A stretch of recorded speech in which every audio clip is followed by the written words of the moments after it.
I'd like to welcome the Chief Firearms Officer of the province of Alberta, Dr. Teri Bryant. It's great to be here.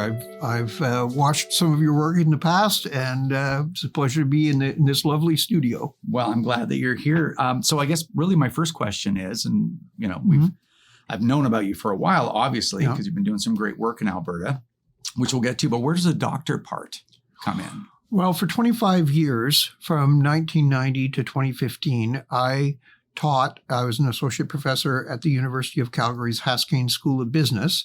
And so in order to do that, prior to coming to the University of Calgary, I obtained a doctorate in international business from the University of British Columbia.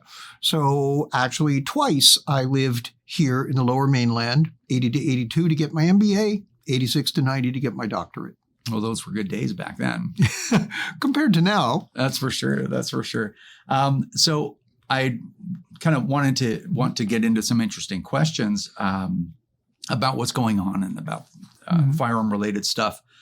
But I did want to just take a second to get to know you a little bit better in that anyone that knows you knows you're a big figure in the firearms community as a firearms owner. Kind of what's a little bit of the story there? Well, I guess you can blame, I don't know, genes or whatever, but my grandfather was a very avid target shooter and hunter, and so was my father. And from a very early age, he had us involved in that. I can remember spending hours in a room helping him he was molding bullets and I was running them through the lubricizer. Put you to work. Yes. And going to the range. And he was a full auto and handgun collector. So got to shoot lots of cool things when I was a kid. And that sort of stuck. I was away from it for a bit while I was getting my education because that involved traveling to other places. I studied in the Soviet Union at one point to learn Russian. And so that took me away from shooting. But then in the late 80s, when I was here in the Lower Mainland, I got back involved and was heavily involved in IPSC shooting for a while. And then drifted more into collecting. Once I started at the university, I didn't have enough time to keep up an active shooting schedule, so I was just recreationally target shooting and continually collecting. After a brief flirtation with Russian collecting, I ended up focusing on Japan and the Pacific War. So I have a very extensive collection of Japanese military firearms and militaria. That probably comes in handy in your work, knowing so much about firearms mechanically and historically and everything else. Well, it gives me a certain amount of credibility. So when whenever I'm at a gun show, I have a display of my firearms. And it's funny because the first thing people see when they see me and they see a bunch of guns, they say, "Oh, are these ones you seized?" I said, "No, this is my this is a small part of my personal collection." Yeah. And I always make sure that I have the coolest guns at the show because the days when people would stop to talk at me, I'm way too old and to have people just stop and talk to me because I'm young and pretty. So having a bunch of guns is what draws people in. And it sort of shows people that I have their interests at heart because I know something about this. And so I've also, more recently, I've taken up an interest in cowboy action shooting. Which I don't, again, get time to do because I'm working every weekend, but I've got the stuff to do it, and I've got the guns and some very nice holsters that I've had made. And the most important thing, Rod, for cowboy action shooting, it's not your guns or your holster or even your cowboy outfit. You know what it is? It's having a cool nickname. So my nickname is Too Tall Trixie, which if you've met me, so you can understand how appropriate that is. Yeah, absolutely. Well, that's you are definitely part of the community. That's a lot of pastimes, right? Well, it's important because I think for too long, there's been an adversarial relationship between the community and the firearms regulatory system. And we need to have a firearms regulatory system I think it protects the firearms community. Lots of people don't like, well, I didn't used to have to get a license to do this or whatever. And I understand that. But the thing is, now there are people who would sort of infiltrate the law-abiding firearms community if they could. And so it's important to have some parameters around that so that we can clearly distinguish. And, oh yeah, that guy did something bad. Well, he wasn't a law-abiding licensed firearms owner. Mm-hmm. And then you can see, well, here's the law-abiding licensed firearms owners, and you can see the statistics that they are not the problem. Yeah, I don't think that that's a mystery. I think everyone involved, I would even go as far as to say, and of course we're speculating, but I would even go as far as to say the anti-gun groups, like they know this. Certainly the government does. Mm. Well, I think for there are a lot of people who don't, I think, consider this from an analytical standpoint. They consider it only from an emotional standpoint. I don't like guns. I don't want to have, people who have guns. I don't like that. So I should just prohibit everybody from doing that. Yeah. Well, there are lots of things that I have no interest in doing, but I don't go around trying to prohibit people from doing those things. Yeah. Yeah. Well, it's hard to come by that attitude these days.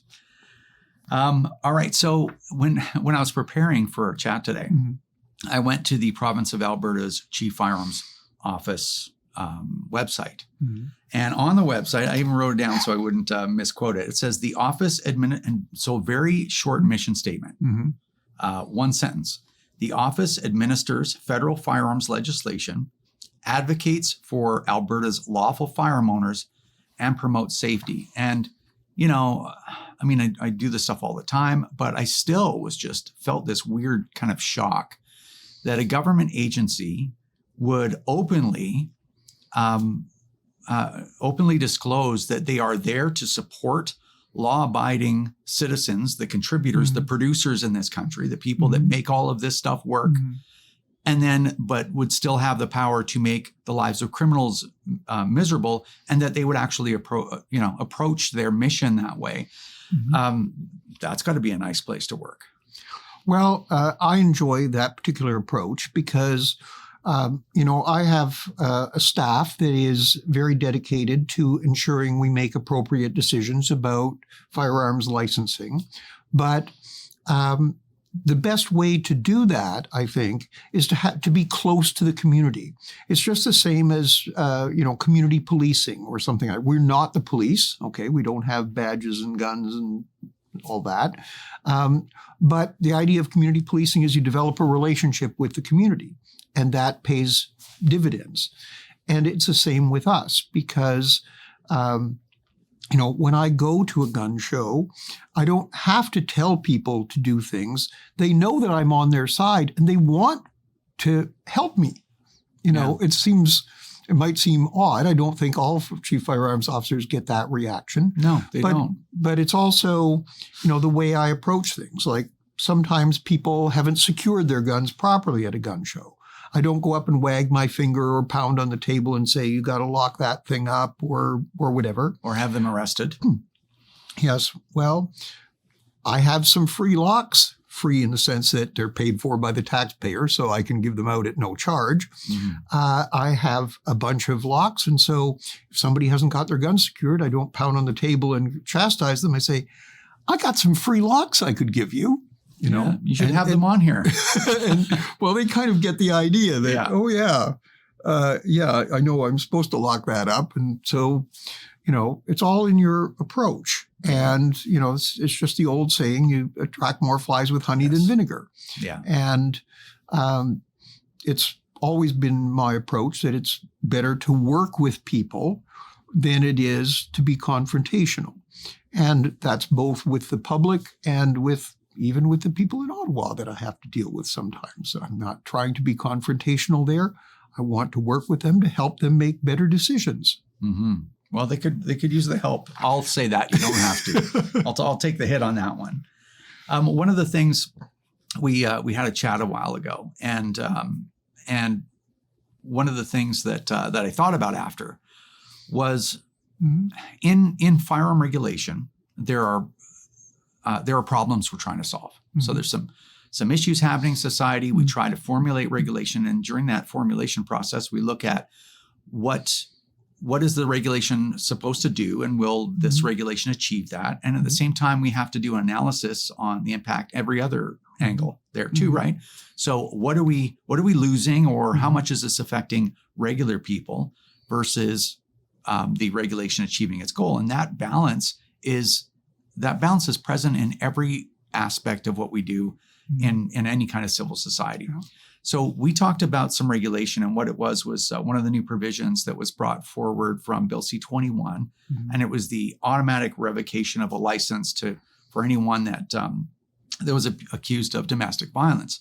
Now, I myself had to answer questions in committee on Bill C-21 about that topic, and I'm like, well, I'm not an expert in domestic violence, so I really don't have. But I think I might have mentioned, if I remember correctly, I know I've said it before, nobody wants to see domestic violence, but at the same time, what is this regulation actually doing? So in that particular case, we had to talk about that, and you had some really great insight. Well, we do a lot of work on domestic violence in our office. We've had a lot of training sessions. We're going to have another one in a week or so. Excuse me. So long before they enacted Bill C-21, we were taking this issue seriously, and we have initiated relationships with groups that are involved in the domestic violence space to try and explain to them what they can do, because there are things they weren't aware of where we could help them. And so it is an issue that we've taken very seriously, and I think a lot of the pressures of society right now are I think, worsening that situation around domestic violence. So we want to take that very seriously. But I would also like to see a little bit of consideration. I mean, most of the time when there are allegations of domestic violence, it's generally there's something there, okay? But what bothers me is that because they're no longer issuing registration certificates for handguns, because once you lose your grandfathering, you can't get it back, some of these things can have permanent consequences, even if you are found not guilty, or even if not guilty might just mean that you didn't meet a certain bar, but sometimes there are completely specious cases. And so even when you have completely specious cases, there's no recourse. There's no way you can get those privileges back. And that, I think, is something that we should be concerned about. That doesn't even necessarily involve changing the domestic violence regulations. It means changing the regulations around things like grandfathering and issuance of registration certificates so that if something happens, it can be made right. So I guess what I was getting at is there's a lot more. These are complicated topics, and they're not solved by someone saying like, oh, if anyone accuses you of anything, you should lose all your guns and you should automatically, like, I think no one on the other side of that conversation ever considers, well, what does that mean to somebody? What does that mean to somebody that might just call up the police and say, Rod was out here waving a gun around?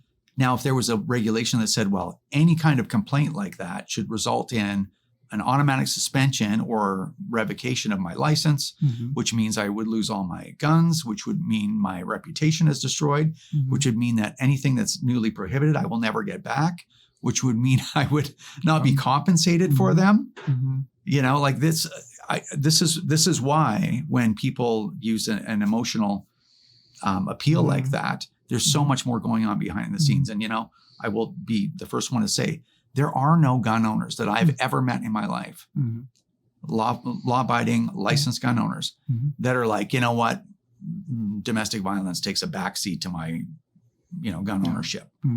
So I just think people need to be a lot more thoughtful and take the emotion out of it, because there are big problems in our society that need to be solved, but then they need to be solved by rational people making rational decisions. Well, and the only way that those kind of issues can be addressed properly, both effectively and fairly, is to listen to input from people who know something about those matters.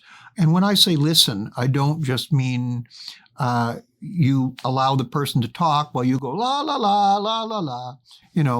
I mean actually hear their concerns.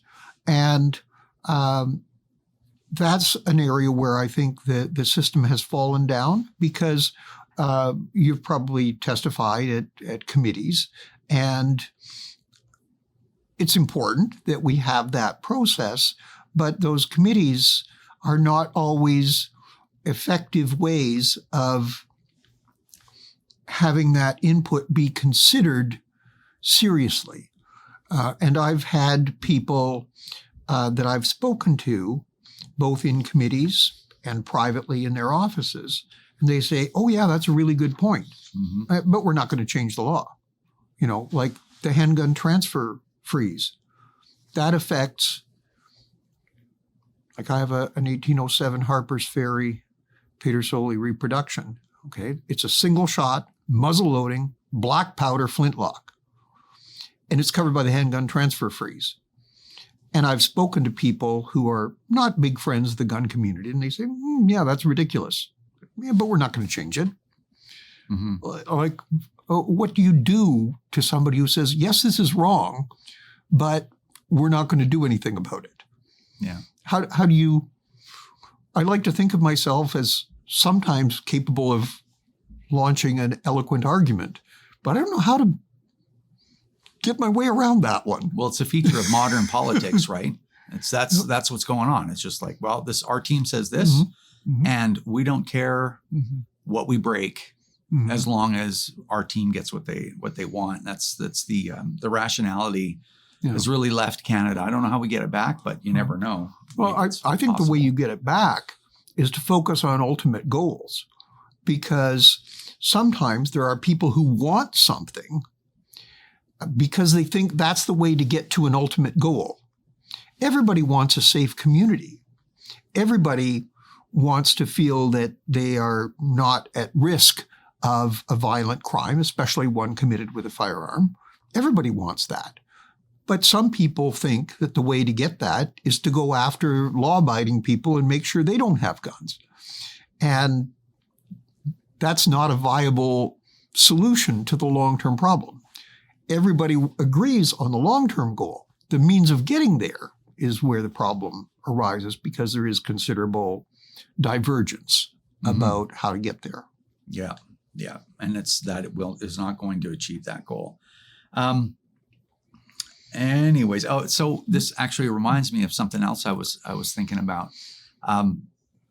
Like for individuals to get to the point that you're talking about, where they're like, oh yeah, I'll hear your concerns. They listen and they do what they were going to do anyway, because they were never ever going to actually consider. That's a result of propaganda and misleading people. And a lot of people are easily misled, because I think as anyone, as I won't even say Canadians, but anyone living in this modern society, you have so much thrown at you all the time. And there's so much social pressure, there's economic pressure, there's societal pressures, there's all kinds of things going on. So when you get bad information, a lot of times people run with it. But one of the things that was floating around, or that maybe the previous Liberal government had been kicking around, is this idea that Canada's legislation around firearms, or regulation, was insufficient, so much so that they had to improve it, that was the reason why we're having public safety problems. And in particular, when they say, even today, after all the bans and everything that's happened to gun owners, they're like, I'll tell you why we're not relenting. I'll tell you why we're doing even more, is because we don't want American-style gun laws in Canada. And if you think about that statement in itself, that's to imply that before 2015, we had American-style gun regulation. I mean, do you think that's true? I mean, you would know. I mean, you're not a lobbyist like me, I guess. No. Well, so the thing is, I'm always a little bit amused, but when people talk about the idea of American-style gun laws to start with, because they have federal laws, state laws, and municipal and county laws. And so depending on where you are, it can be very different. In some jurisdictions have very tight laws, some have more generous laws. So I'm never quite sure what people mean by that, but I think what they mean, their thinking is that we don't want to have a situation where people just walk in, plunk down $1,000 and walk out with an Uzi. And that's not the case even in the United States. As you're aware, the regime around fully automatic firearms is quite strict in the US. But that's what people think. And of course, nothing could be further from the truth. In fact, one of the things I find interesting is that when you actually ask people, well, what would you like to see? The things that they will volunteer are usually exactly the things that we have. Or if you say, do you think we should have this? Oh, yeah, we should have that. Do you think we should have this? Yes. Okay, well, we've got all those things already. Yeah. And so it is a time-consuming and onerous process to obtain a firearms license. And people who have them, I think, are rightfully proud of the fact that they have they've passed a quite rigorous screening. If it was easy to get one, people wouldn't care. But the fact that you have got this, personally, I would be very happy if I knew that everyone within a 2-block radius of my home had a PAL, because it would mean that every one of them was being screened every day, and they were subject to constant verification, and that they had been demonstrated to be law-abiding, and they didn't have firearms prohibitions against them, and they weren't guilty of, either violent crime or suffering from mental illness or things like that. I'd be enormously happy, and anybody in their right mind, I think, would be happy to know that everyone around them had a PAL. Yeah. Awareness, I guess, is the key to that. One thing I wanted to ask is what I think most people in Canada, most gun owners in Canada, I should say, know that the province of Alberta has done a lot to try to protect gun owners since May 1st, 2020, I guess, when the bans came in. But not everybody understands what Alberta has done, or even is privy to a couple of examples of the kinds of things. Can you just maybe give us a quick overview of that? Well, one of them, of course, indirectly involves you, because you were involved in the court challenges to the orders in council. There were several parties that challenged those, and Alberta. So there's different types of. We wanted intervener status, and there's different types of legal issues. Some of them we have a constitutional right to be an intervener on, and others we had to prove our case that we should be an intervener on them. So I was actually the one that, I'm not sure quite what the correct term is, but I basically presented that evidence into testimony and swore that it was true, and then was then cross-examined by federal lawyers.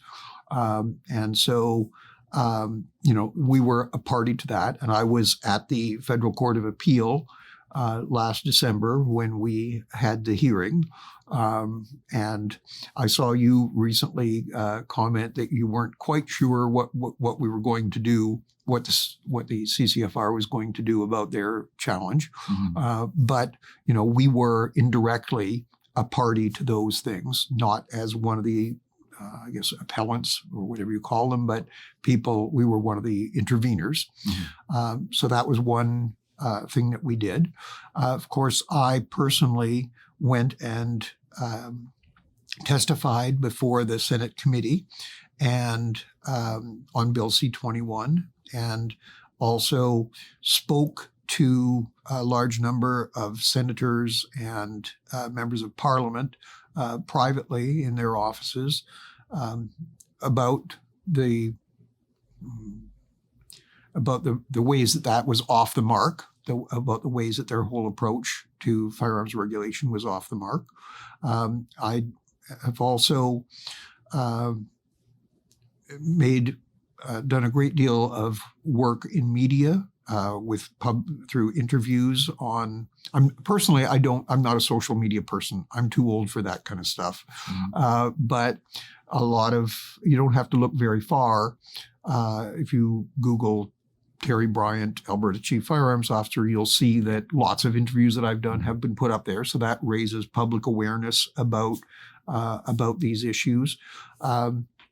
the Alberta government has also indicated, now it's important to recognize, I guess, sometimes people ask me why we don't do things or why the Alberta government doesn't do things. There are limits on what different levels of government or what different officials, such as myself, can do. Those are legal constraints. I mean, things have to be in conjunction with the Constitution and the Charter and past legal precedents and Supreme Court decisions and things like that. You can't just do whatever you want. And so, for example, a minister or a premier can't say, oh, we're not going to prosecute these things, or we're not going to apply those laws here. But Alberta has done what we could in that area by suggesting, for example, that it would not be appropriate to use the provincially funded resources for this purpose. And it's pretty hard to argue with that statement when there's so much for law enforcement to do that's actually serious and potentially useful. When you have piles, and we have more than you can do of things that are actually useful, doing things that are useless seems perhaps not the best way of allocating your resources. Yeah. And of course, we continue to advocate for that. We are currently we're going to try again to raise these issues. I raised them with my minister, 𝐂𝐂𝐅𝐑, at the federal provincial territorial meetings in Yellowknife last November. I believe there's going to be another federal provincial territorial meeting of justice and public safety ministers later this year. I think this summer, possibly as early as June. We hope to raise those issues there. So we are constantly raising and fighting those issues. There are some decisions that will have to be made at a much higher pay grade than mine, but the need to protect a very important aspect of Alberta's culture and economy is not lost on the Alberta government up to the very, very highest levels. And sometimes people wonder what I mean by some of those things. But, when you talk about the economic impacts, one of the things that people don't often think about is the economic impact of firearms regulations. So it's easy to think about, there's hunting and the sales at gun shops of guns and ammunition and things like that. But this goes much, much further than that, particularly in a province like Alberta, where ranching is a big thing, are the areas where farms and ranches are the primary economic activity, range into the wilderness areas where there are many predators. And so it's very important that people have access to firearms for the purposes of controlling predators who might decimate their livestock or be a threat to their own personal lives. So, for that reason, we do, it's not a big part of our business, but issuing authorizations to carry for wilderness protection when people are engaged in their job, whether it's ranching or whether it's resource extraction in wilderness areas. That's a big and important part of what we do. And if people can't be safe when they do their jobs, that will have a very significant economic impact. We also are the ones who issue the authorizations to carry for armored car guards. And if we didn't have armored car guards, then the entire transportation of cash and valuables in the province would collapse. And I'd suggest that would have a very dramatic economic impact. Well, and there's also the Alberta Firearms Act. Yes, well, the Alberta Firearms Act does two things. One, very broadly. One is it does lay out the mandate for me and what I'm required to do as Chief Firearms Officer, but it also sets up a system of licensing for seizure, what we refer to as seizure agents and seizure agent providers, so that if someone wanted to offer their services to the federal government to collect firearms from law-abiding firearms owners, that they would need to get a license, and they'd need to get that license from me. And of course, we'd want to make sure that anyone who was involved in that their activities were conducted in such a way that they would not themselves be endangering public safety. Yeah. So, and, some people question, well, what do you mean? How could that be? Well, when you hear some of the cockamamie ideas they've had for collecting these guns, you realize they really haven't been thinking very much about the public safety aspects. They don't have the best judgment. Yeah. So if they're asking, why do you need to regulate to preserve public safety? Say the mere fact you're asking that question suggests you don't understand the problem. Yeah. Well, we're talking about a government that has had a lengthy history of bad judgment. I'll say that. You don't have to say it. I'll say it on everyone's behalf. Well, that's one of the good things I do. Sometimes I've done interviews with people who have, made very provocative statements. I don't control what my interviewers. That's right. Of course say. You don't. Yeah.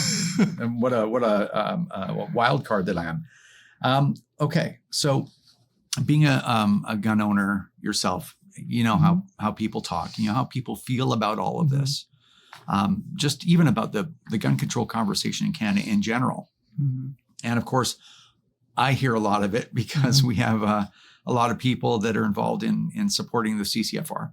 Right. And, you do have some number of people, I don't know exactly what that number is, but, they're so angry and they see so little, they see it as a moral wrong that they're having their property taken because of the acts of criminals.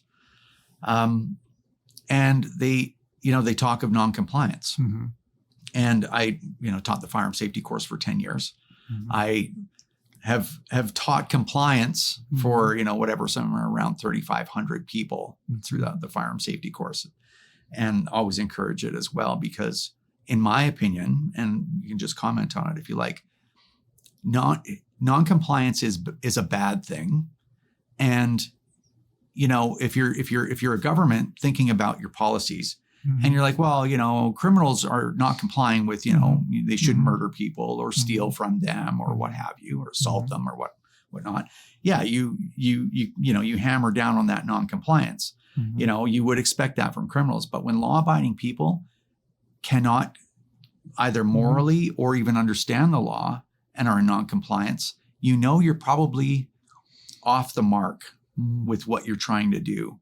So, I don't know if there's a question in there somewhere, but I'm sure you've heard a little bit about that. Well, one of the parts that I'd, excuse me, one of the parts that I'd like to pick up in particular there is about, there are lots of people who would comply with the law, even if they didn't like it, if they understood what was involved. But our laws have become, in many cases, so convoluted that it's hard for them to understand and know what compliance means or how to go about complying. I have lots of people coming up to me and asking me, even on much less controversial things, how to comply.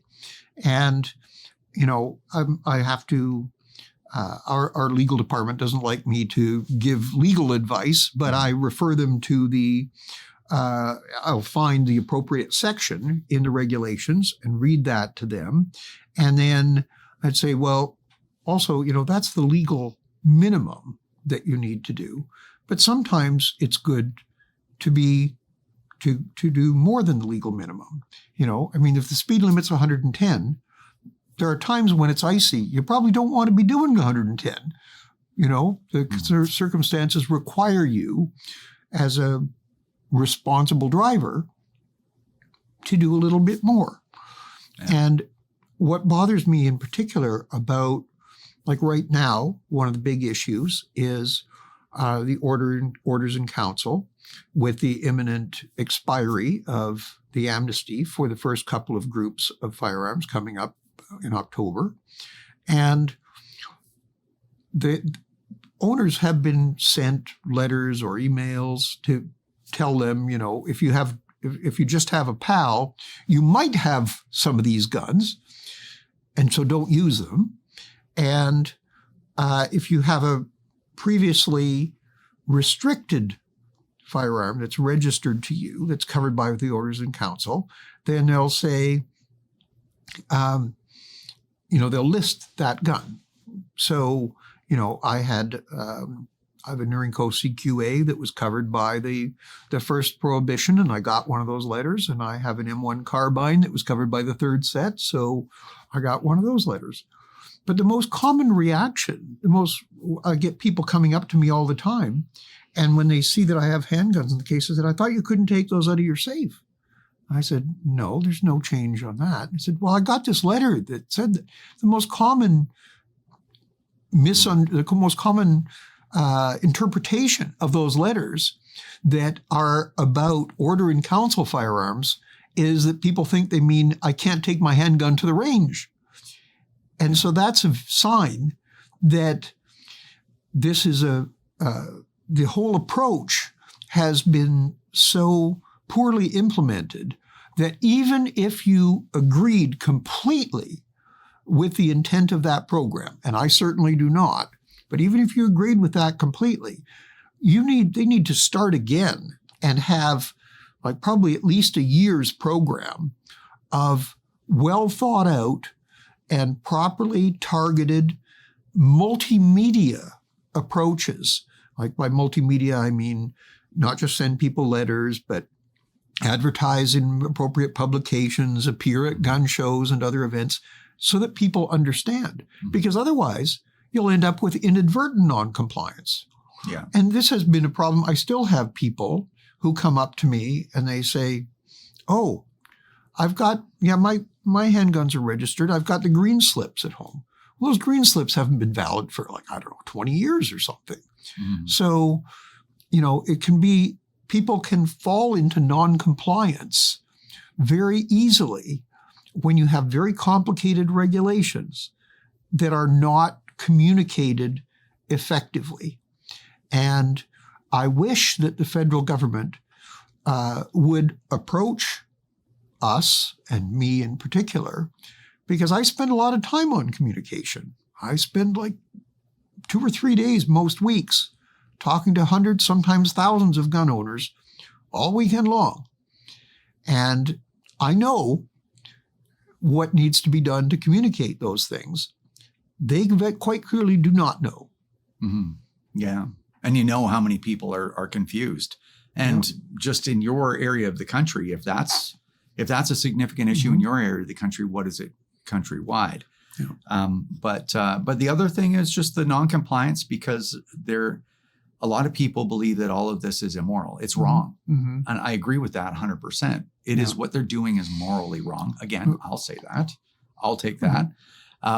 And I think that, if you want to have a law and order society, your laws have to be fair. Mm-hmm. They have to take in consideration.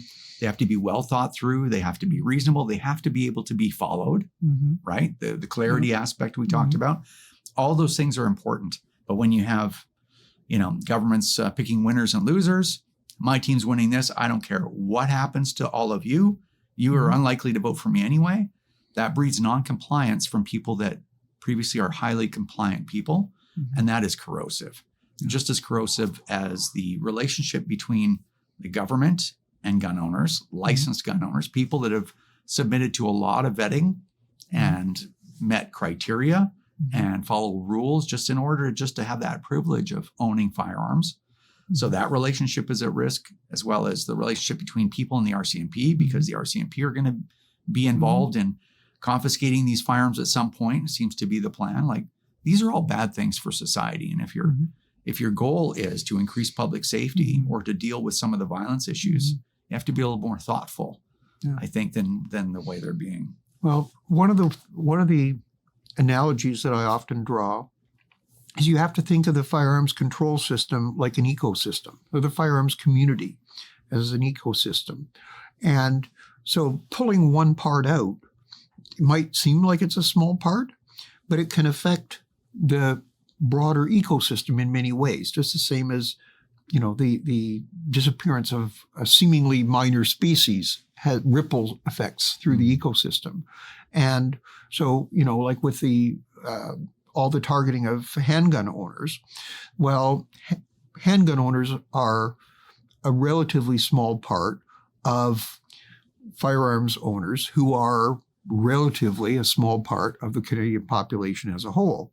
But you take out handgun owners, who do you think supports ranges? They all buy range memberships so that they have a place to shoot their handguns. Yeah. Handgun owners shoot a lot more ammunition than rifle owners, generally speaking.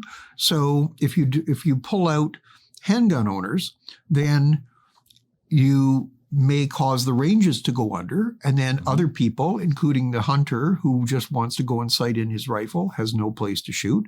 In many cases, even law enforcement will not have a place to go and train. That's right. And that's actually quite common. It's very common. Yeah. Like we all the time, sometimes we have to give approval for law enforcement to do certain things on a range that is not normally permissible to civilians. Mm-hmm. And so why are they going there? Because they don't have facilities of their own. So if, in many ways, the firearms community is offering a huge service to public safety by making available places where, law enforcement of all kinds could be, Fish and Wildlife, could be police, could be even just Brinks guards or people, give them a place so that they can train, because there are people who need to be armed for their jobs. And obviously we want those people to be highly proficient. So, and then, if the businesses go under because everything has been prohibited that's popular for them to sell, and they're not selling the ammunition to handgun owners or reloading supplies, it all has a ripple effect. And then, so the point, the relationship here to the confidence issue is when you decrease confidence in that system as a whole, when people don't feel that they're going to be treated fairly, that is a very corrosive thing. And we've seen how once people start to feel that way, they can end up, I think, perhaps going off track about everything about government. Mm-hmm. And Lord knows I've been very critical of many things governments have done in the past, but we do need to have a government. I mean, I don't think, total anarchy is not a viable social model. And so unless that government has the confidence of the people, and in particular where there are regulations involved, the confidence of the people being regulated, then that endangers the entire social structure. The entire system, yeah. And that's something I just, because I have to deal with people that are on the opposite side of this social issue, right? Gun mm-hmm. control. Mm-hmm. And it's amazing. I don't know, as hard as we try to as gently as we try, mm-hmm. certainly mm-hmm. I spend many years trying to be as gentle as I possibly could with these mm-hmm. people. I'm like, maybe you're not understanding. Mm-hmm. We're not talking about 1,000 people here. Mm-hmm. And even when you talk about handgun owners, mm-hmm. there are over 700, I think almost 750,000 people that have restricted PALs. Mm-hmm. That's about 150,000 more people than play organized hockey in Canada. Mm-hmm. And then, of course, PAL is somewhere around 2.4 million. Yeah. And then you still probably have another million people that are in otherwise unauthorized possession of firearms, people that just didn't get a license that have mm-hmm. a gun in a house somewhere. Mm-hmm. If you take all these people that were law-abiding and then you make them, you destroy their faith in the system entirely, that is very serious. Yeah. And that should, and I think what I'm trying to say is people in the government and even people on the other side of this issue, the anti-gun side, they have to acknowledge that. Mm-hmm. They can't ignore it forever. Right. So it's just important. Well, that's why, until, for example, the handgun transfer freeze, if somebody had handguns that, they belong to grandpa and I've got these certificates and they're like green ones or even the ones before that, mm-hmm. I collect old paperwork. I have one of the original January 1935 registration certificates from when the first handgun registration first came in. Well, they have these guns. We could say, well, look, if anything happens and you're caught, you're going to be in big trouble. So let's just get you registered. You make sure that you've got your restricted PAL. We'll get those guns into the system. Mm-hmm. Can't do that anymore. So you've prevented people who want to comply from being able to comply. Absolutely. Yeah. And that's a great example, actually. It's really hard to understand where the social benefit is in that. Yeah. There isn't one. It's a political benefit. Yeah. Yeah. To some people. Yeah. It's interesting. Okay. So now, obviously, we own similar kinds of guns. Mm-hmm. There are a lot of people that own handguns. We just talked about that. A lot of people that own black rifles. Mm-hmm. I, too, have a 𝐥𝐞𝐠𝐚𝐥 mm-hmm. that is collecting dust, obviously. Now, if you think about the amendments to Bill C-21, and I believe that was Amendment G-46, which was that big, long list, that was highly controversial because it actually banned guns like bolt-action rifles of varying sorts that were never 50 cals or had more than 10,000 joules of muzzle energy. They were huge lists. That was withdrawn for a number of reasons. But why should hunters be concerned at all the prohibitions and the fact that the government's willing to spend probably $4 to $6 billion, at least the previous government, in having these confiscated and destroyed and whatever? Should hunters be worried? I mean, I would imagine they're next. Well, I would say yes. And this ties into one of the statistics that I've been very fond of citing. So you know that right now they are collecting firearms from dealers, okay? And phase one of what I like to refer to as the gun grab, because I don't like the terminology that the feds use for it. So do you know what the most expensive item is that they are buying back? They're going to spend, that's a rhetorical question. Yes, I do know the answer, but go ahead. They're going to use $117,450 of your tax dollars to buy up every Purdy double rifle that gets turned in. Now, I would like to see the last time that somebody committed a crime in Canada with a Purdy double rifle. I mean, it's a little bit of a hyperbole, but it probably takes you years just to get an appointment to get measured so that they can start making you one. Yeah. Okay. But I mean, this kind of absurdity brings that very absurdity brings the law into disrepute. And call me crazy.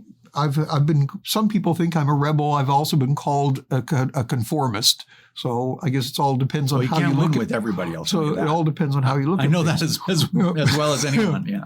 But call me a conformist, but I would like people to be able to obey the law. Yeah. And that means that people have to have respect for the law, which means the law has to be worthy of respect. And so things that bring the law into disrepute, like spending, it's probably not enough to buy a house anywhere now, but $120,000 on something that looks like a double barrel shotgun, but fancy. Yeah, it's absurd. Yeah. And so we need to have people who are willing to just keep making the case. And this is also, I think, why, sometimes people would wonder why, as a gun owner, I'd want to spend all my time. I have no time to go out shooting, okay? Why am I spending all my time on something like this? Well, I mean, I want to preserve these traditions, but it's also, I feel a responsibility here that when duty calls, you have to answer. And sometimes people say, well, why would you go into the firearms bureaucracy when they're so against us? But this is the same kind of argument that people make, saying like, well, I don't want to have anything to do with the government. I don't want to work for the government because they're always out to get us. Okay? They're trying to tax us too much and impose regulations on us in all different ways. But if people like me who believe in limited, effective, efficient government within the proper parameters aren't willing to go into public service and do that job, even though they might be criticized for it, who's going to end up there? The people who believe in unlimited government. Yeah. And, if you abandon the field to your enemies, your adversaries, then you shouldn't be surprised if you lose. Well, another way to rephrase what you're talking about. So another way to look at it is why keep fighting? Mm-hmm. And that's the answer. Yeah. Well, the thing is, if we don't keep up the fight, then we've abandoned the field to our adversaries, and they will not stop. Because, you asked earlier about hunters, right? Like, why should hunters care about, well, I don't have a handgun. Well, I don't have a black rifle. I don't have this, that, or the other thing. Well, all you have to do is look at other jurisdictions. I mean, where they're limiting, 300 Winchester Magnum is more than you need, so we're not going to let you have that. For people who don't like guns, you can always find a reason to say this gun is too powerful. It's not powerful enough. It's too short. It's too long. Can kill at a distance. There's always a reason. Rapid fire. Yeah. There's always some rationale that one can use. I would probably a better word than rationale would be some pretext. Yeah. That one can use to say why you shouldn't have something. Yeah. And, once you start going down that road, it's a very scary path. Like, people say, well, why do you need a handgun? Why do you need that black rifle? Well, what do people really need? Well, you probably need 2 changes of clothes, 2,000 calories a day, and a spot 7 foot by 3 foot to sleep. So what do you need? What more do you need? And if the thing is that, you're only allowed what you need, life, society becomes basically a prison. Yeah. And that's not the kind of society I want to live in, because it's the things that go beyond what we need that make life interesting, that provide us with motivation to do more than sit around and earn our 2,000 calories a day. Yeah.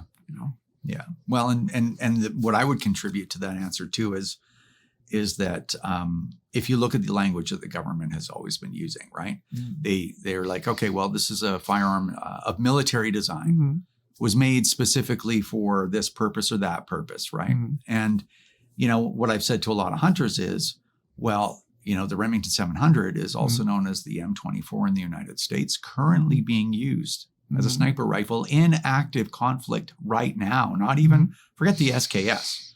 It was a 80-year-old rifle. Like this, and so once you're down that road, as you were saying, it's really hard to turn back, especially when you can scare urban voters by saying, you know what, there are sniper rifles still available. Our firearm-related homicide rate is still high. There's still all this gun violence, so we need to do more. And there's an election coming up. Let's throw some more red meat to the base. And so, my message to the community has always been, attack on one is an attack on all of us, because if you don't support your fellow gun owners, whether you're a collector and you're into Japanese World War II, whatever, or you're a target shooter that likes to go out and, shoot steel or whatever, if you don't support your community, the people that are picked off first, which are collectors and sport shooters, right? We're the tip of the spear. Well, when we're gone, now that group, the hunters or the cowboy action shooters or whatever, they're a smaller group now. They don't have those activists, right? Because we're the activists. They don't have those guys anymore. to help them. Now they're a smaller group and they're more easily divided and more easily overcome. So there's a good reason why people should be concerned and why they should be supporting the community as a whole. I'm a great collector of citations in a variety of languages. And one that I'm fond of, it is not something that people who are involved in firearms would typically cite, but Dr. Martin Luther King. He said, "An injustice anywhere is a threat to justice everywhere." And when people are having their property taken away, when they have done nothing wrong, that to me is an injustice. And that injustice anywhere is a threat to justice everywhere. Because once you go down that road, where do you stop? Yeah. So do you think that is there any hope for gun owners after what we've been through and after the election results? I think there is, but only if we work at it. If people sit on their chairs, I was thinking of a suitable term because I want to ensure this stays a family-friendly show. Okay. If people stay sitting on their chairs and do nothing, then our adversaries will run rampant and there will be nothing left in a very short period of time because, as I said, there's always something. It's too powerful, not powerful enough, too long, too short, too small, whatever. So what does that mean? Well, I think right now we're in a phase where we don't quite know what exactly we face right at the moment because we have a new government, okay? And I don't want to miss an opportunity. If they're prepared to be reasonable, I'd like to reach out, provide them with face-saving way out of the hole that they have dug themselves into. But it requires not just me or not just the Alberta government. Everybody has to look at themselves and say, what am I doing for this cause? And so what can people do? Well, the things I always say, join, donate, volunteer, join organizations and political parties that support your activities. Don't just join them because, as I'm sure you're probably aware, the cost of joining an organization barely covers the cost of communicating with the members. So to provide them with resources, donate. I always have suggested, and I have personally done this for many years, that every gun owner should donate every year the value of one typical firearm that they would buy. So if you're a person of modest means, you buy $200 guns, donate $200 a year. If you're a person who buys $117,450 Purdy double rifles, donate that kind of money. That's big money. Yeah. Well, I'm not quite in that class, but I do donate. It's well into the four figures every year. And then, so join, donate, and volunteer. So every firearms organization, whether it's your local gun club or a national activist organization, they need people, for example, to man tables, to get members, sell raffle tickets to raise funds, whatever. And perhaps even more important, every election, people need lots of volunteers to help them get elected. I ran an election campaign office. I had 80 volunteers. You need everything. People are good with their hands to make signs. People like to walk to deliver brochures. People are good with computers, talking on the phone. They need everything. Yeah. Do all those things. And we also need to focus in the short run on four things. We need to keep our businesses in business, keep our ranges in business, keep our sports in business, and keep our traditions in business. And by traditions, I mean the things like, ladies' days and community turkey shoots and things like that. It's a whole lot easier if they decline a bit, it's a whole lot easier to bring them back than to start them from afresh. Yeah. And so what can you do? Go out and buy something at your local gun shop. Everybody can use another box of ammunition. You'll shoot it eventually. Yeah, They last a long time. They do. join your range. I belong to a couple of ranges, even though I don't get to shoot at them very much. Sometimes I don't get to shoot at one of them for it's years in between times. But nevertheless, it's very important to me that that resource continues to be available. So I'm willing to put my money into it. And until people are willing to put their money and their time into supporting the cause, it will be a very tough road, because people like you and I, for whom it's a full-time thing, we can't do it all. You need to have people who are willing to step up. And that's when politicians will notice too. I think you've answered all my questions and then some. And I really appreciate the conversation, Teri, and I appreciate you coming out today. Well, it's a great pleasure to be here. It's not just my job to communicate about these things. I was doing this for free before I got this job in every way that I could. It's very important to me. It's sort of what I've considered to be my life's mission, is to inject some sanity into this argument. And I appreciate the opportunity that you have provided me to perhaps try and do that a little bit today. Absolutely. It's our pleasure. Thanks for coming. My pleasure.